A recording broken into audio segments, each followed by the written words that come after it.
Alright, now that we have PyCharm installed, the next thing is to create our app directory. Go ahead and open up PyCharm. It should be somewhere maybe in your dock, maybe in your apps.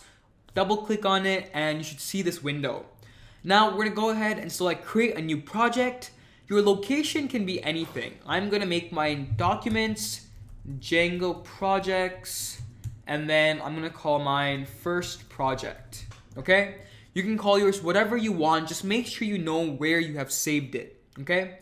And then for your interpreter, make sure it's the latest version of Python or whatever version of Python you're using. As you can see, I have 2.6, 2.7, and 3.5.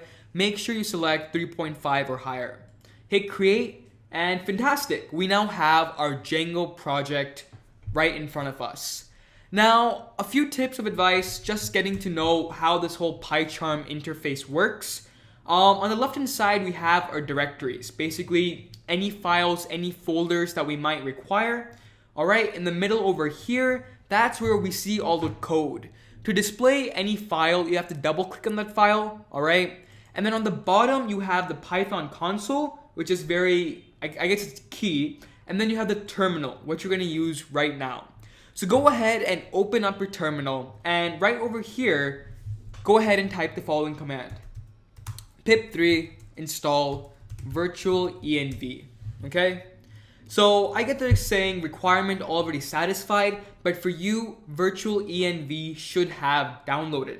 Now what is virtual env? Virtual env is a virtual environment. And basically all it does is instead of having to install Django multiple times for multiple apps on our machine, we can do it in a virtual environment so that it doesn't take up any space on our machine. Pretty straightforward.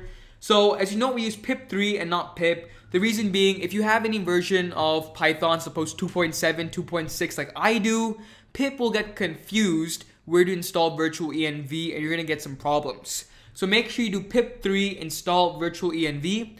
Again, if you have any problems installing this on Windows, definitely let me know and I'll get back to you. Now that we have pip3 or virtual env installed, the next step is to actually create a virtual environment. We're going to do that by saying virtual env -p python3 env. Okay? Hit enter and we should see done. Fantastic. So now what's happened is we've created a virtual environment called env inside of our directory. If we double click on our directory, we now see the env folder. Awesome. Note one more thing, we use Python 3 and not Python for the same reason we use pip3, just to make sure that you're typing in the correct command.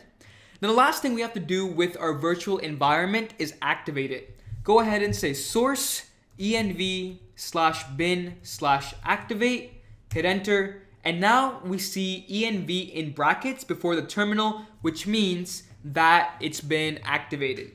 So now that we have our virtual environment activated, we need to tell PyCharm that, hey PyCharm, I want you to install everything and anything inside of our virtual environment and not inside of our machine.